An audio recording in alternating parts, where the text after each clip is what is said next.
The world faced a sudden disaster one day. Towers and dungeons appeared from nowhere across the globe. These strange structures brought danger with them. Monsters and demons emerged from the towers and dungeons in massive numbers. The creatures attacked humans without warning. They brought chaos and destruction to every corner of the world. The Korean peninsula suffered more than any other place on Earth. It became known as the worst affected region in the entire world. Towers and dungeons appeared there without stopping. They kept spawning one after another in endless waves. The monster attacks in Korea were fiercer and more brutal than anywhere else. The creatures showed no mercy to anyone who lived there. Life in Korea became a nightmare. People described it as literal hell on Earth. Survival became the only goal for those who remained. But something changed in the darkest hour. Light appeared where there had been only shadow. Those who had no power to fight back found unexpected help. Heroes emerged from among the survivors. These warriors called themselves heroes, and they stepped forward to protect the helpless. They possessed special powers that could match the monsters. Korea fought back against the endless waves of creatures. The heroes used their abilities to push the monsters away from the cities. The battle lasted for months and then years. The heroes worked together to bring the situation under control. They cleared towers one by one. They sealed dungeons that posed the greatest threat. Slowly but surely, Korea gained the upper hand against the monster invasion. The towers and dungeons were still there, but humans learned how to manage them. They learned how to fight back effectively. Korea discovered something valuable in the midst of the crisis. An entire industry grew around the towers and dungeons. People found ways to use the resources that came from these structures. They harvested materials from defeated monsters. They explored the towers and brought back valuable items. This new industry became a driving force for the economy. The country used this opportunity to recover from the disaster. Time moved forward and Korea transformed completely. The nation that had been on the brink of destruction became something incredible. Korea rose to become a global leading power. It rivaled other major nations like America. The country stepped into the spotlight on the world stage. Heroes from every corner of the planet traveled to Korea. They came to learn, to train, and to prove themselves. Korea needed a solution for the growing number of monsters and dungeons. The government worked with the best minds in the country. They founded a special institution dedicated to training heroes. They used state-of-the-art magic in its construction. They combined traditional magic with magic engineering to create something unprecedented. The result was a school unlike any other in the world. They called it the Cube. The name reflected its unique structure and purpose. The Cube accepted hero cadets from every nation on Earth. Only the most talented individuals could enter. The acceptance rate was incredibly low. Thousands applied, but only a handful were chosen each year.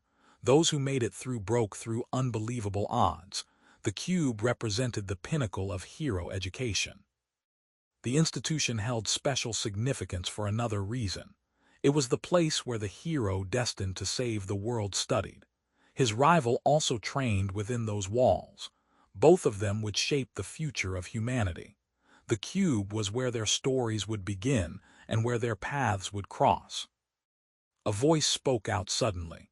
It asked a question that hung in the air. The voice wondered how anyone could know all of this information. The voice belonged to someone who understood the truth about this world. He explained something remarkable. He said that God did not create this world. He revealed that he himself was the creator. He was the author of the story. He had written every detail of this world with his own hands. But then he admitted there was a problem. Something had gone wrong with his creation. The scene changed to show the world of towers and dungeons.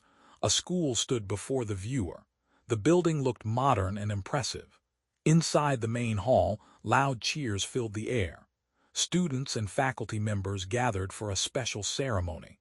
They celebrated the achievements of the top cadets. One person stood at the center of attention. He ranked first among all the first-year cadets. His name was Kim Soo-ho. The crowd praised him endlessly. They clapped and shouted his name. Kim Soo-ho stood on the stage and accepted his recognition with grace. Someone watched from the stands in the audience section. He sat among the other spectators, his eyes focused on Kim Soo-ho as the young hero received his awards. The watcher spoke quietly to himself. He said that the world he created was unfolding right before his eyes. Everything he saw matched what he had written. The cube existed just as he had imagined it. The cadets walked and talked like real people. Kim Soo-ho stood there as the main character should. All of it seemed exactly like the world he had put down in words, but something felt deeply wrong about the situation.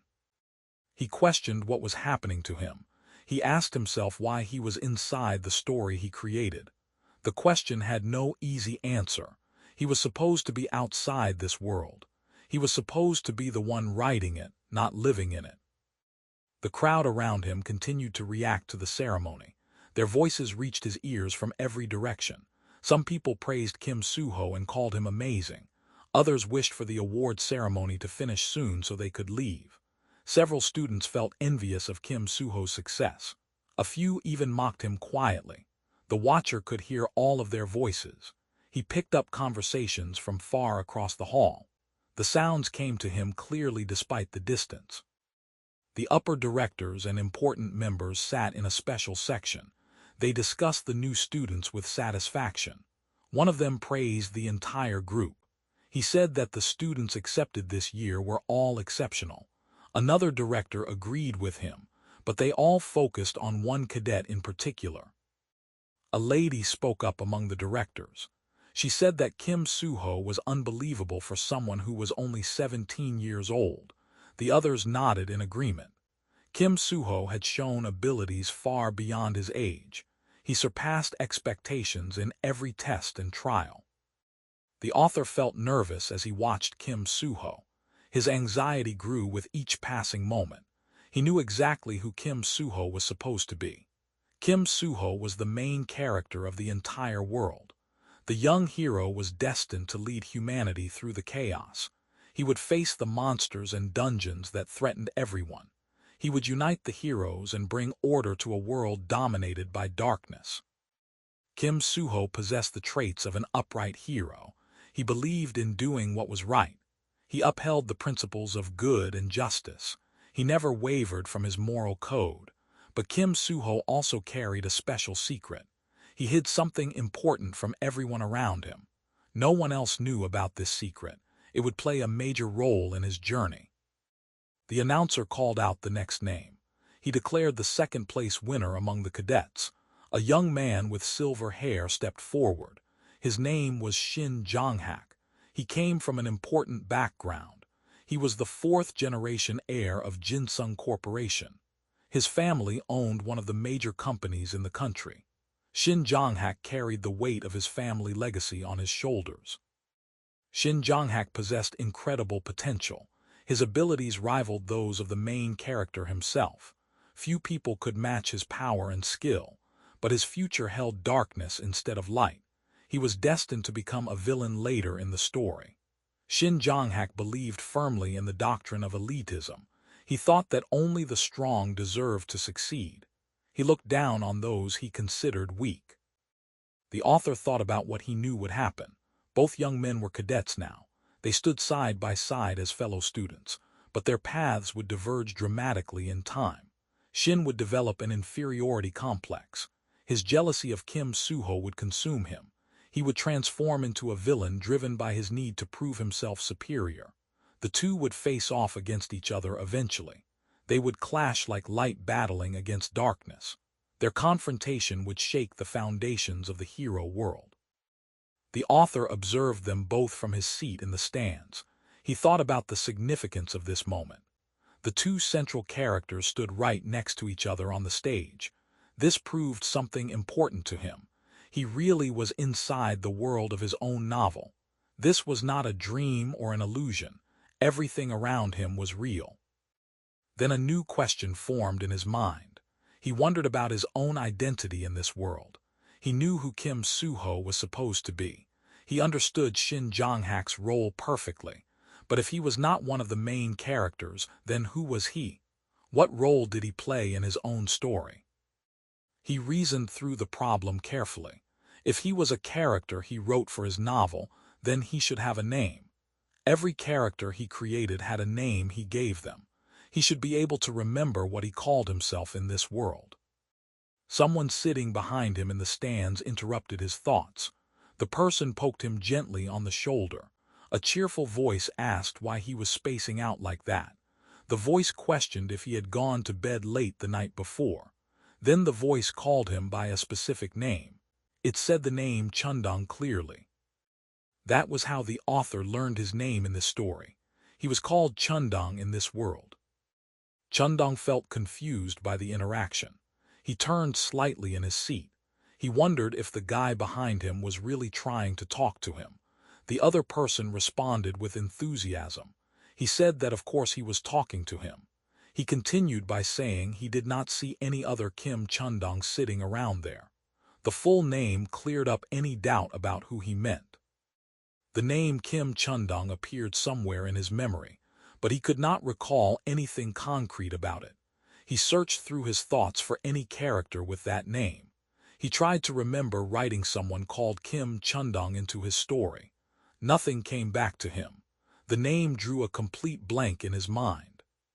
He thought that maybe he would remember if he saw the person's face. Faces sometimes triggered memories better than names alone. He wondered silently to himself about who Kim Chundong was supposed to be. The name meant nothing to him as the author. A live broadcast screen showed the ceremony from different angles.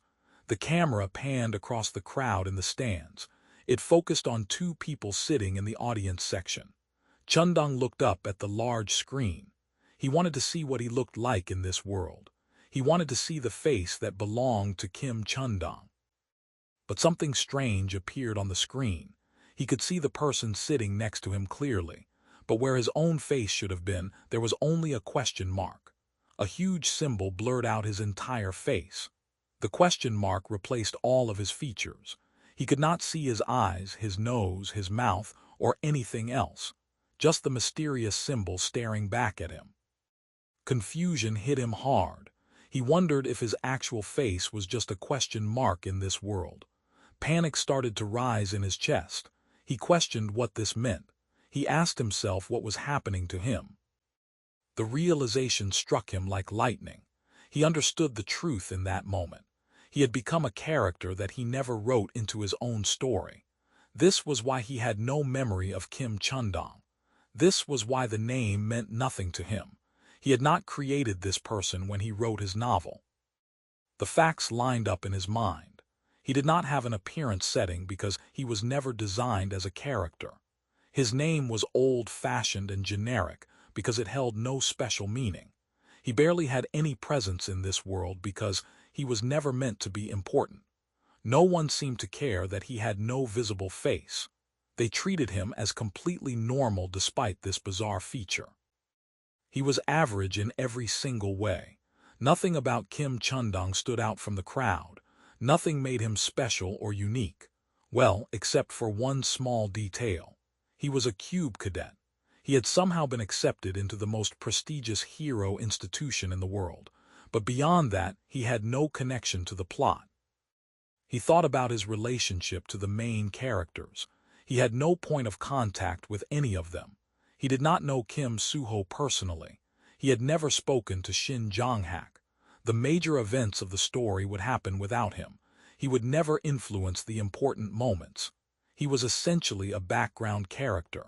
He existed only to fill space in crowd scenes. The character he had become was basically an audience filler character. Someone who sat in the stands and watched the real story unfold. Someone who added to the atmosphere but served no actual purpose. The truth settled over him heavily. He had become an extra in his own novel. He was not even a minor character with a few lines. He was less than that. He reconsidered his assessment. He had not just become an extra. He had become something even more insignificant. He was a speck of dust in the novel that he created. He barely existed at all in the grand scheme of the story. The author stared at his computer screen in confusion. An email sat open before his eyes. He read through the message slowly. The sender used the name Homo sapiens. The person had contacted him about something unexpected. They wanted to propose a remake of his novel. The novel was called The Returnee Hero. The sender explained that this remake was purely for their own satisfaction. The author felt surprised by the request. Someone wanted to remake a web novel that he had written years ago. The novel was called The Returnee Hero. He had stopped releasing new chapters over a year ago. The author had fallen into a creative slump back then. He could not continue writing the story. The serialization came to a complete halt. He wondered why anyone would want to remake something that had stopped being released. The project made no sense to him. He thought about all the different types of people in the world. There really were unusual individuals everywhere. The author found himself lost for words. He did not know how to respond to such a strange request. A feeling of guilt crept into his chest. He felt bad about stopping the releases. His readers had been left without an ending. They never found out how the story concluded. The guilt had stayed with him ever since he abandoned the project. The author did not know something important in that moment. He had no idea that this email was the start of everything. This unique fan would become the main cause of all that would happen to him. The mysterious person who called themselves Homo sapiens set events in motion. But the author remained unaware of the consequences. He typed out a reply to the email. He accepted the request without thinking too deeply about it. He sent the message and moved on with his day. The scene returned to the world inside the novel. Chundong stood in front of a bathroom mirror. He washed his face with cold water. The water ran down his cheeks and dripped into the sink. He looked up at his reflection in the mirror.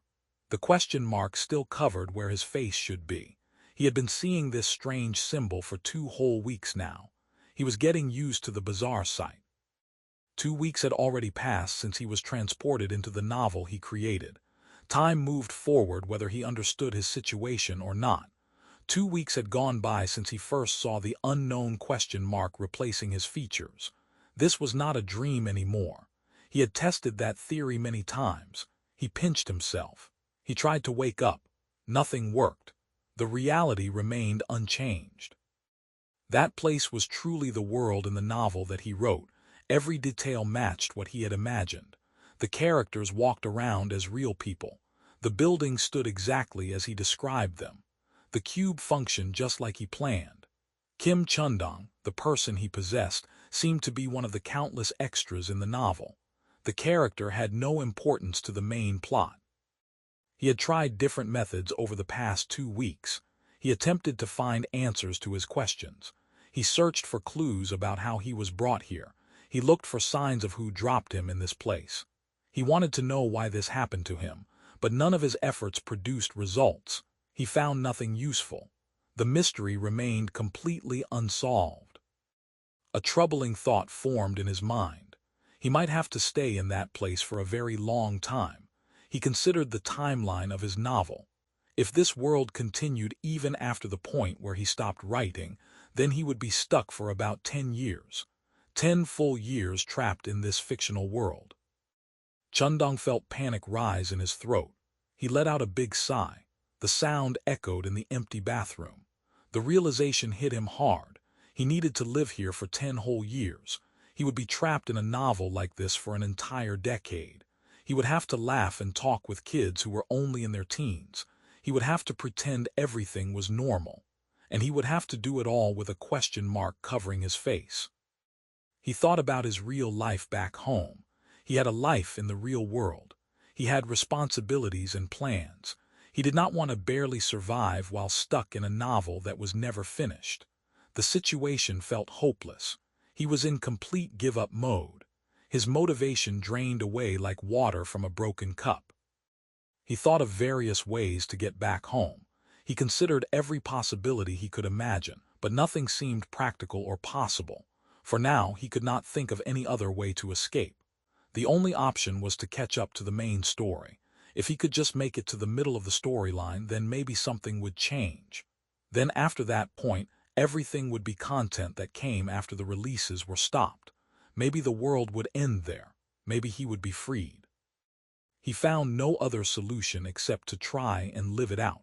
He had to survive his own novel from the inside. He had to experience the story as a character rather than as the author. To do that, he needed to follow the basic routine first. He should go to school like everyone else. He needed to attend classes at the Cube. That was where the main story took place. That was where all the important events would happen. The Cube was an artificial island located on the Eastern Sea. Approximately 50,000 people lived there. The population included preliminary hero cadets and support staff. It was essentially a city built for one purpose. People talented with magic came from all over the world to work there. Manufacturing experts contributed their skills to maintain the island. The existence of the Cube was one of the main reasons that Korea was called a powerful nation. The island represented the core of the country's hero program. It also served as the main stage of his novel. Most of the important scenes happened on this island. Chundong walked through the streets of the Cube. He made his way toward the school building. The hero training school stood before him. He stopped and looked up at the massive structure.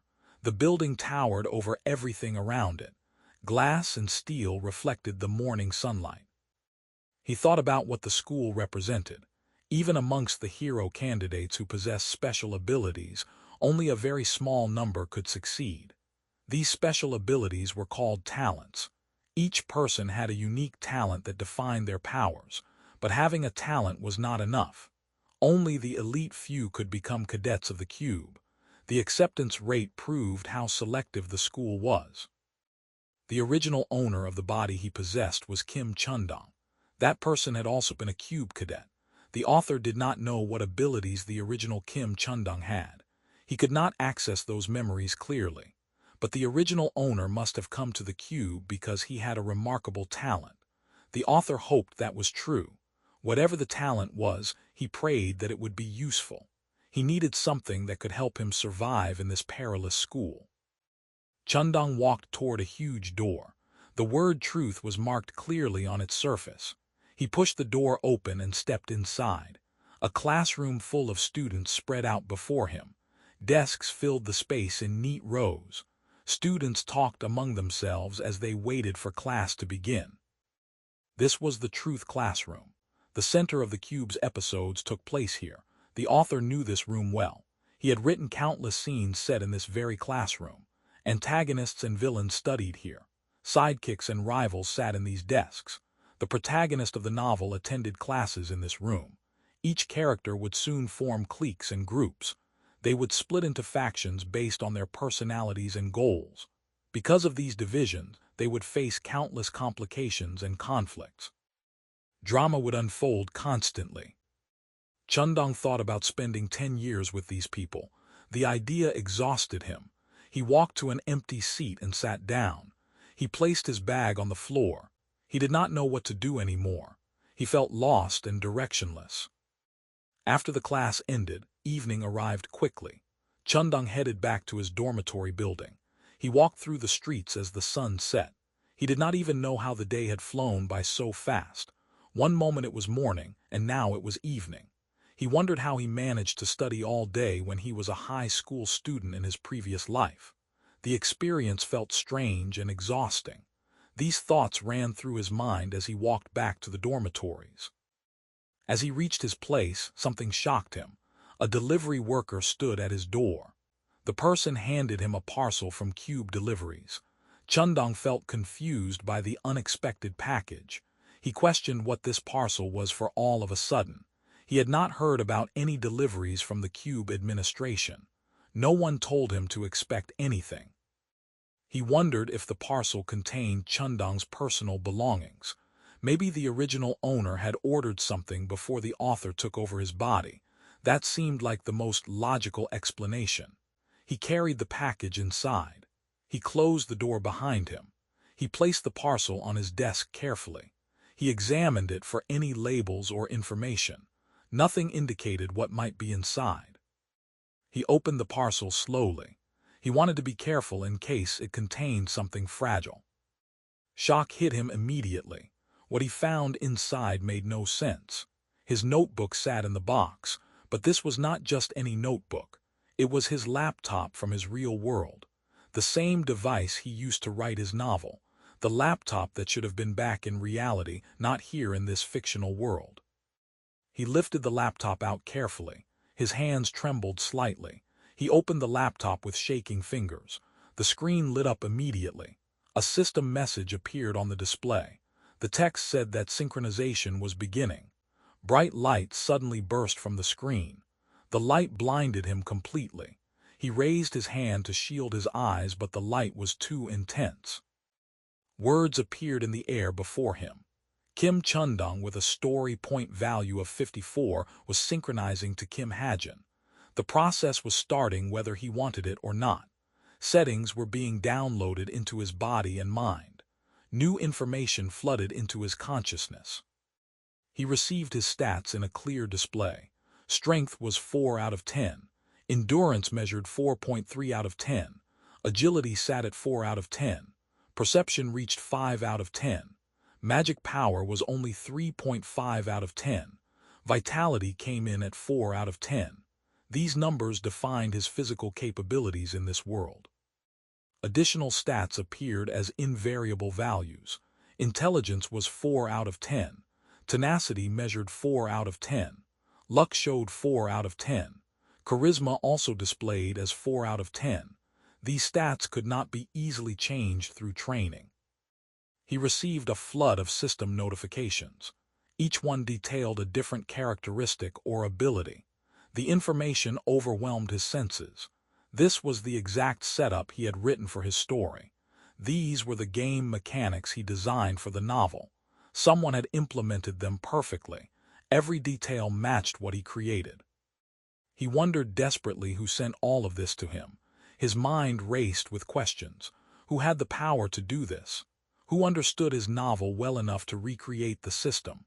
He felt shock and trembling run through his entire body. His legs felt weak. He steadied himself against the desk. The synchronization continued despite his confusion. The progress bar moved forward steadily. The process was almost complete. Just a few more seconds remained. The system sent him another notification. This one was different from the others. He received a unique authority. The ability was called something intervention. The exact name was unclear, but the meaning suggested he could interfere with events. This authority belonged only to him. No other character in the story possessed this special power. Then something miraculous happened. The question mark that covered his face began to fade. His features emerged from behind the symbol. He finally had a real face. The face was his own from real life. His actual appearance from before he entered the novel. He looked exactly as he remembered himself. The system confirmed the change. He had transformed from Kim Chundong to Kim Hajin. The name Kim Hajin was his real name from his life as an author. All of his stats reset due to the synchronization process. The numbers changed and adjusted. New values replaced the old ones. His abilities shifted to match his new identity. He stood in the middle of his room feeling completely overwhelmed. He was way too confused about what was happening right now. Nothing made sense anymore. Questions piled on top of questions. How did his laptop get here? Who sent it? What was this synchronization? Why did he change names? What did the unique authority mean? The mysteries multiplied with each passing second. Hajin stood frozen in shock. He moved toward the mirror in his room. His reflection stared back at him clearly. He could finally see his face. It was his actual face from the real world. The question mark had disappeared completely. His features were back where they belonged. He questioned whether this was really his face or not. Confusion overwhelmed his thoughts. He wondered what had just happened to him. He thought about all those system messages that appeared. They had changed everything about his existence in this world. A possibility formed in his mind. He questioned if this could be something called enlightenment. Enlightenment was a special awakening phenomenon in this world. It occurred when someone surpassed their own limits completely. The process transformed how a person understood their abilities. Following enlightenment, a person gained the ability to see their talents, skills, and abilities as actual numerical values. They could track their progress with exact measurements. They could become stronger through far more efficient methods than before. The training became focused and purposeful rather than random. To put it simply, a person could see their status window after enlightenment. They could view all their information at any time. Hajin looked at his status window carefully. He examined each line of text one by one. He felt nervous as he read through the information. His future in this world depended on understanding these numbers. The parts that caught his attention the most were the synchronization and initialization features. He did not know what they were supposed to mean. He never added those concepts to his novel. They were not part of the original story he wrote. These mysterious features were probably the reason his face stopped being a question mark. They must have been what restored his appearance to normal. That was his best guess about their purpose. His stats had gone way down from Chundong's original stats. The numbers dropped significantly across the board, but in exchange for the lower stats, he received something valuable. He got points that he could spend freely. The system gave him currency to improve himself. The next thing that demanded his attention was his unique authority. The ability was called Settings Intervention. He read the description carefully. The power allowed him to use story points to write or edit any non-living target. He could modify stats, talents, masteries, and constitutions, but the changes were limited to himself only. He could not use this power on other people. He questioned what in the world this ability was supposed to be. The power made no sense to him. He did not remember writing an ability like that anywhere in his story. This was completely new and unexpected. Someone had given him a power that should not exist in this world. The system explained that story points represented something specific. The value measured Kim Hajin's importance in the world. The greater his story point total, the more relevant he was to the main plot. His significance in the narrative determined how many points he possessed.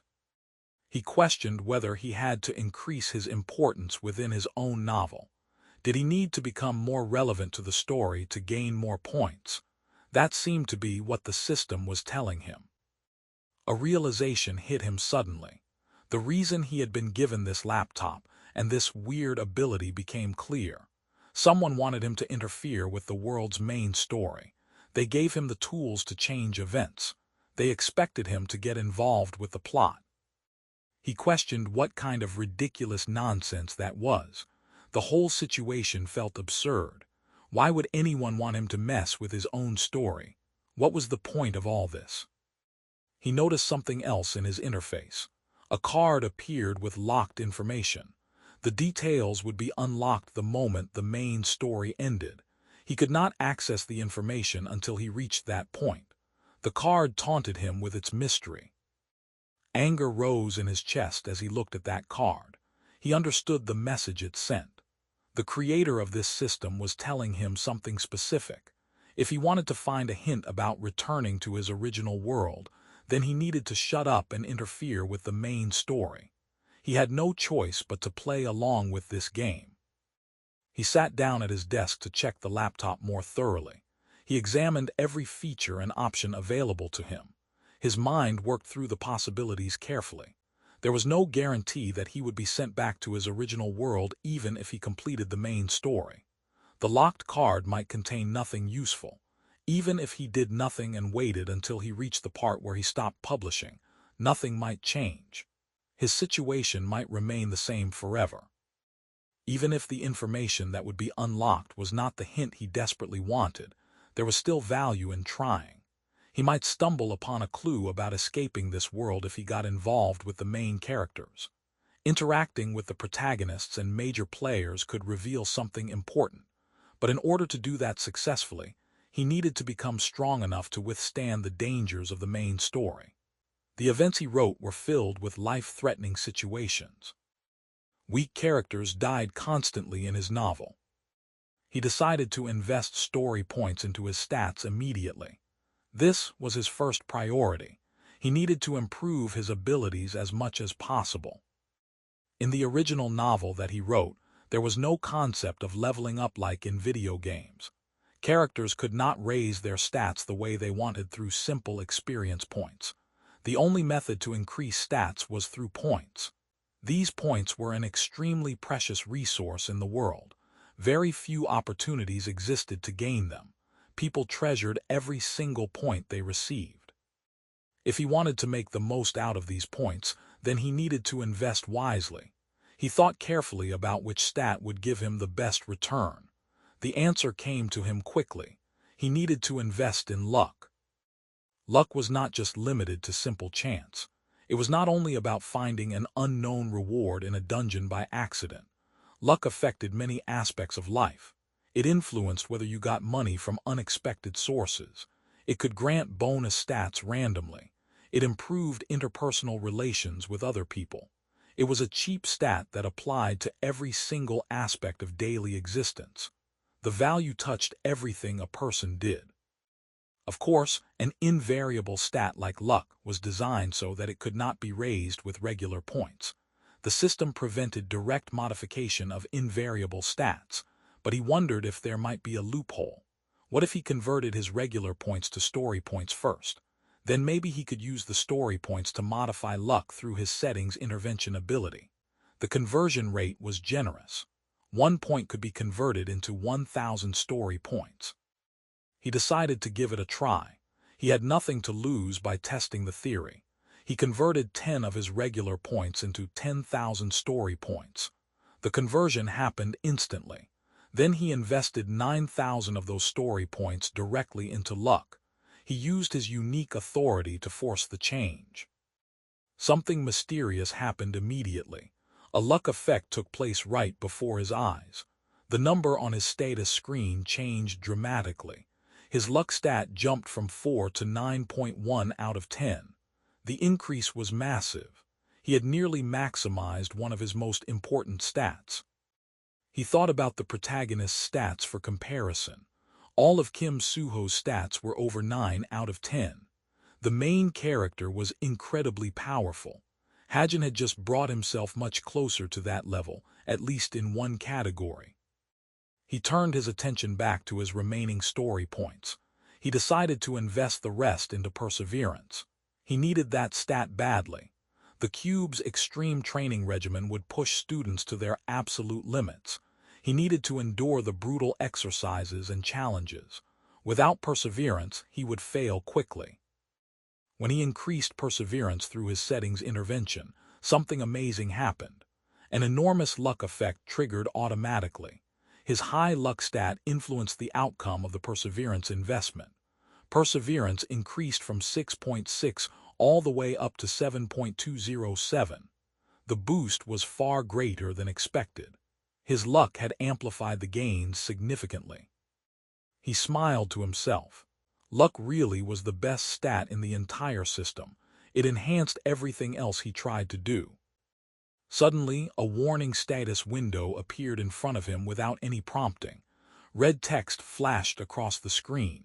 The message said that an error had been discovered. This error could gravely influence the plot of the story. The system detected something wrong with what he had done. Confusion hit him hard. He did not understand what error the system meant. The status window continued with more information. It stated that from now on, invariable stats could not be modified by story points. The system had closed the loophole he exploited. The rules changed to prevent further manipulation. Hajin called it an unfair move from the system. He felt frustrated by the sudden restriction. Now he could not manipulate his invariable stats anymore. The trick only worked once before the system caught on and blocked him. He let out a long sigh. There were limits to tricks in this world. The system would not let him break the game too easily. Still, he managed to salvage 2 important stats before the restriction hit. His luck and perseverance were both significantly higher now. That advantage would help him survive. He remembered something important. He still had another 10,000 story points available. Those points came from something called novice consideration. The system gave them to him as a starting bonus. He thought about what he should do with those remaining points. He had many options available. He decided to think more carefully before he used them. Rushing into decisions had already triggered one system warning. He did not want to waste these valuable resources. Better to plan properly and invest wisely. The scene shifted to show Hajin sitting in his classroom the next day. Morning sunlight streamed through the tall windows. Students filled the seats around him. Everyone waited for class to begin. A teacher walked to the front of the room. He stood before the students with a serious expression. He introduced himself in a clear voice. He said his name was Kim Soo-hyuk. He was the instructor in charge of their class for the upcoming year. He would oversee their training and education. Hajin examined the teacher's information. His ranking point value was 3,850. His rank was 9,737 worldwide. Those numbers placed him at a specific level. By the association classification system, that meant high intermediate rank level 5. The teacher was competent but not among the absolute elite heroes. Still, level 5 was respectable for an instructor position. The instructor finished his brief introduction. He told them to get straight to the matter at hand.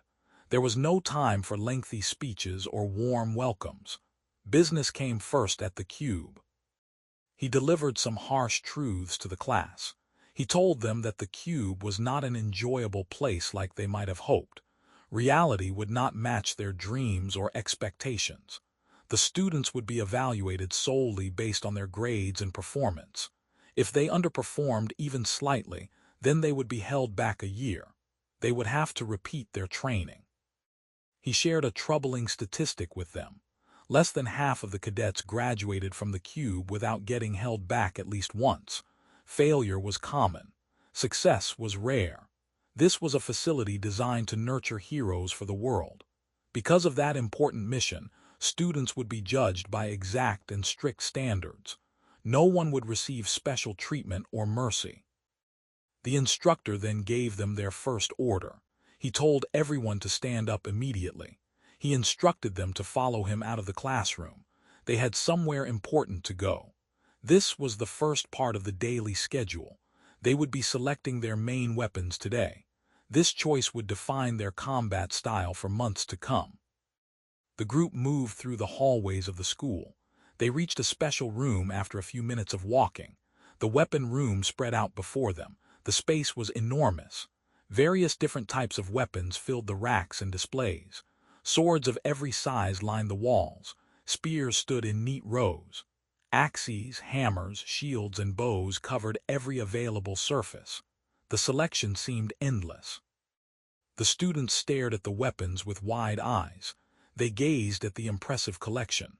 Some items looked ordinary. Others appeared to be magical artifacts. The variety overwhelmed the new cadets. The instructor's voice cut through the amazed silence. He shouted at them harshly. He never gave them time to be amazed or distracted. He told everyone to hurry up and pick a weapon of their choice. Speed was important. Hesitation was weakness. He added an important warning. Once they chose their weapon, they would not be able to change it for at least 6 months. That was the minimum commitment period. They should choose very wisely. Their decision would affect their entire training arc. Everybody started moving through the weapon room immediately. Students picked up different weapons to test their weight and balance. Some swung practice strikes. Others examined the craftsmanship carefully. Each person searched for the right fit. The main protagonist of the novel moved with confidence. Kim Soo-ho approached a display of bladed weapons. He chose a katana-style weapon without much hesitation. The sword seemed perfect in his hands. He gave it a few test swings. The blade cut through the air smoothly. A girl with excellent posture selected a bow and arrows. She tested the string tension. The weapon suited her immediately. Another student chose a rapier for its speed and precision. The thin blade matched their fighting style perfectly. Hajin watched everyone make their selections. He analyzed the main characters as they chose their weapons without much difficulty. Each of them seemed to know instinctively what they needed. Their talents guided them toward the right choices. It was time for him to pick his own weapon, but his situation was completely different from the others. He had to be extremely careful with his choice. His stats were way too low to handle the heavy weapons that most cadets preferred. Even if he raised his stats from now on through training and point investment, even if he tried to use those powerful weapons, the results would only fall short compared to the effort required. He would never catch up to people with natural talent for those weapon types. Several conditions attached themselves to his weapon choice. He needed something specific for his circumstances. First, he needed a weapon that he had already used in his original world. Familiarity mattered more than raw power for someone with his limitations. Second, he needed a weapon that took the least amount of time to adapt to. He could not afford a long learning curve. Every day mattered in the dangerous world of the cube. He walked through the weapon room slowly. He scanned the displays carefully. He ignored the swords and spears. He passed by the axes and hammers. He searched for something different, something that matched his needs perfectly. He found what he was looking for in a corner display. He picked up his chosen weapon carefully. He held it in his hands and tested its weight. The balance felt right. This would work for him. People nearby looked at him with confused expressions. Their faces showed disbelief. Everyone around him stared at his choice. Some students started to mock him openly. They whispered to each other. A few even laughed out loud. Others thought he must be joking. Surely he would put it back and choose a real weapon. His choice even caught the attention of the instructor. Kim Soo-hyuk walked over quickly. His face showed shock and serious concern. He questioned Hajin directly. He asked if that was truly the weapon he had chosen. He wanted to make absolutely certain before allowing such an unusual selection. Hajin confirmed his choice with a nod. The room fell silent for a moment. Everyone wanted to see what weapon could cause such a reaction. Students craned their necks to get a better view. Curiosity spread through the entire group. It was revealed at that moment what Hajin had selected. He had chosen a pistol. A firearm stood in his hands instead of a traditional hero weapon. The choice shocked everyone who witnessed it. No one expected a cube cadet to choose something so unconventional for hero work. Everyone around him began murmuring immediately. Students questioned his choice of weapon loudly. Their voices filled the weapon room with doubt and criticism. The atmosphere grew tense. The instructor stepped forward and addressed Hajin directly. He told Hajin that he remembered him using a sword at the military academy. Records showed that Kim Chundong had trained with traditional bladed weapons before entering the cube. The sudden switch seemed strange and concerning. Hajin replied calmly. He said that he decided to make a change. His voice stayed steady despite the attention on him. The instructor questioned him further. He wanted to understand the reasoning. He asked if Hajin truly wanted to make such a major change after coming to the cube. This was an important decision that would affect his entire hero career. Hajin responded with a firm yes. He showed no hesitation in his answer. The instructor studied Hajin's face for a moment. Then he raised no further questions about the choice. He explained something important to the entire class. He told them that all decisions in the cube were made by the cadets alone. The staff would not judge students for their choices. It did not matter if a decision was correct or not. The cadets would be taking full responsibility for their own actions. He shouted at Hajin specifically to never forget that fundamental rule. Hajin could hear the crowd around him continuing to question his choice. The whispers and comments reached his ears clearly. Some students asked if he was insane. Others wondered why he even came to the cube if he was going to choose a gun. They questioned his commitment to becoming a hero. Some students said they wanted to beat him up during the practical training sessions. Several called him an attention seeker who just wanted to be different. Hajin told himself something reassuring. The gun was still a good weapon in this world for normal civilians. People who could not use magic powers like the cadets still relied on firearms for protection. guns served an important purpose in society. The most frequently used bullet type was the magic bullet.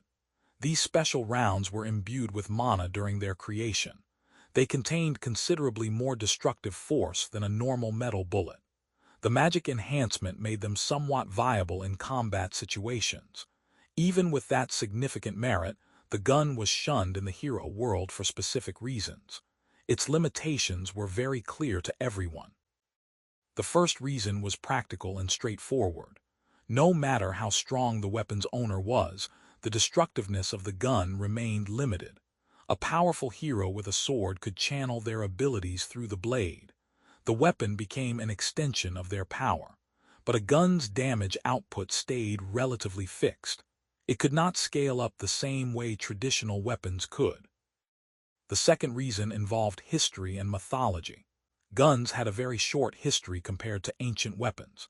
In this world, myths and legends came to life in concrete ways. The artifacts from myths and legends existed as real armaments that people could wield.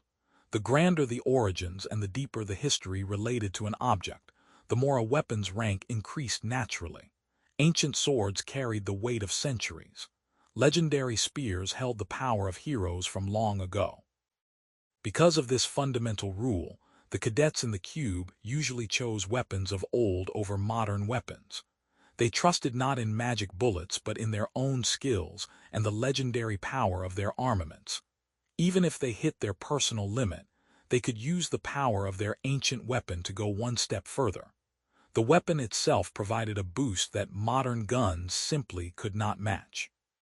Hajin thought about all of this carefully. But of course, none of those concerns had anything to do with him. He was not originally from this world. He did not possess natural abilities like the other students. He was not some comic book protagonist with hidden potential waiting to awaken. He had never even held a blade before in his real life. How could he possibly compare to the other cadets who trained with swords since childhood? He doubled down on his decision mentally. Picking the gun as a weapon might not have been such a bad choice after all. It was something he could wield immediately without extensive training. The fact that he was using such an unusual weapon would make him stand out from the crowd. That attention would help him gain story points through notoriety. Controversy created relevance in the narrative. Since he had chosen his weapon, it was now time to address his talents. Talents were special abilities that defined a hero's combat style. They could be called specialties or innate gifts. Most people only received one talent in their entire lifetime. The single ability defined their path as a hero. But there were a few characters that were exceptions to this rule. Some individuals possessed both an inactive talent and an activated talent. These rare heroes had two distinct abilities working together. Kim Soo-ho was one such exception. He owned the title of Sword Saint. His dual talents made him incredibly powerful. The scene shifted to show Kim Soo-ho in a different part of the cube. He stood in a hallway talking with another one of the main characters. The conversation seemed casual but important. Kim Soo-ho asked Ki Naeun if she would be training in the same place as well. He wanted to coordinate their schedules. Ki Naeun reacted with anger to the simple question. She snapped at Kim Soo-ho. She asked him why else she would be at the training center. Her tone suggested the answer was obvious. Of course she would be training there. Kim Soo-ho thought of something suddenly. He told Ki Naeun that he remembered something after seeing her at the training center. They now had another sharpshooter in their class. The weapon selection ceremony had added someone new to that category. Ki Naeun questioned him about this sharpshooter immediately. She asked if it was the guy from earlier. Her voice carried suspicion and disbelief. She felt flustered and angry at the same time. Her emotions showed clearly on her face. Kim Soo-ho noticed her strong reaction. He asked what was up with her response after he mentioned that guy. He seemed confused by her intensity. Ki Naeun's thoughts ran wild in her mind. She talked to herself silently. She said that she could never accept him as a real sharpshooter. He could not even be called a proper sharpshooter with a weapon range that was less than 1 kilometer. True sharpshooters used bows that could hit targets from extreme distances. Guns were inferior by comparison. She shared her theory with Kim Soo-ho out loud. She said that the guy had probably given up on being a hero. She reasoned that he would not have a dropout mark on his permanent record if he took an early retirement. He was just trying to hold on for a little longer before quitting. She assumed his motivation was purely about avoiding shame. Kim Soo-ho disagreed with her assessment immediately. He told her that saying someone had given up was wrong. She could not make that judgment so lightly about another person. Everyone deserved the benefit of the doubt. Ki Naeun felt confused by his words. She did not understand why he was defending a stranger. Kim Soo-ho just stood there looking earnest and sincere. His expression showed genuine concern for fairness. Ki Naeun's anger flared up again. She told Kim Soo-ho to not tell her what to do. She did not appreciate being lectured about her opinions. Kim Soo-ho tried to apologize quickly. He raised his hands in a peaceful gesture. She cut him off before he could finish. She told him that if he was not going to train, then he should get out of the training center. She wanted to focus on her own improvement without distractions. The scene shifted back to Hajin in his dormitory room. He scratched his ear suddenly. A strange tingling sensation made him pause. He questioned whether someone was talking about him somewhere. The feeling was unmistakable. He guessed that he could include people talking behind his back as a method of gaining story points as well. Controversy and gossip made him more relevant to the narrative. Even negative attention had value. In any case, Kim Soo-ho could become the greatest hero with his talent alone. That was how critically important talents were in this world. Abilities defined everything about a hero's potential. Since Hajin was going to receive 10,000 story points as a starting bonus, he needed to use them wisely. When he wrote his first talent using his settings intervention ability, he could not just throw this opportunity away carelessly. This was his chance to give himself a real advantage. He thought about what he should write. He considered starting with something simple and straightforward. He opened his laptop and accessed the settings intervention interface. He tried adding Master Sharpshooter as his talent. The words appeared on the screen as he typed them. He confirmed the selection. The system used 10,000 story points to write his talent into existence. Something unexpected happened immediately.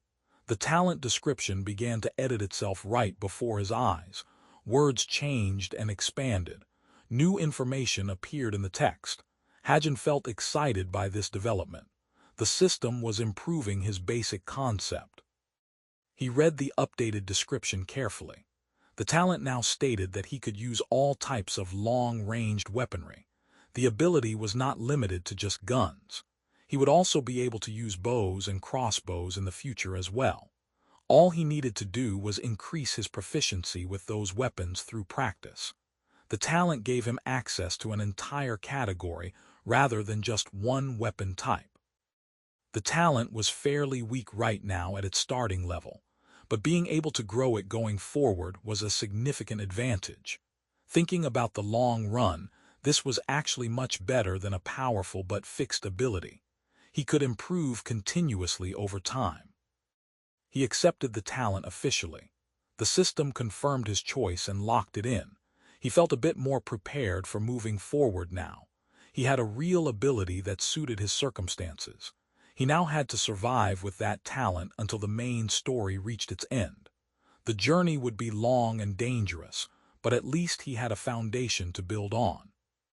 The scene shifted back to the school several days later. An instructor stood at the front of a classroom. He taught the students about dungeon and tower attack examples from history. He showcased past attacks on a large screen. Images of famous battles appeared one after another. The instructor explained the strategies used and the outcomes achieved. Hajin sat in his seat feeling somewhat amused. A few lines of description from his writing had created an entire textbook in this world. If the characters around him found out that their history came from his imagination, they would be crying with envy at his knowledge. but since he possessed the talents called observation and browsing, he could easily breeze through any class without effort. The observation skill worked exactly like its name suggested. The ability allowed him to observe all characters that entered his field of view. He could see their basic information floating above their heads. Names, power levels, and emotional states became visible to him instantly. The browsing skill was even more useful for academic purposes. Whenever he wanted information, he could browse the setting and timeline from his original notebook. The data appeared on his retina like a screen only he could see. He did not need any physical medium to access the information. Everything he wrote was stored in his mind permanently. The instructor finished his lecture and addressed the class. He told them to remember and memorize what they learned today. The written test was not far away in the future. They needed to be prepared for comprehensive examinations. Knowledge mattered just as much as combat ability at the cube. Ki Naeun burst out in frustration suddenly. Her voice cut through the quiet classroom. She questioned why they had to learn all these theories. Why could they not just show their skills in practical training instead? She did not see the value in book learning for heroes. The classroom door flew open without warning. One of the students from another class burst into the room. He delivered an urgent message to everyone present. He told all the students to head to the main square in 20 minutes.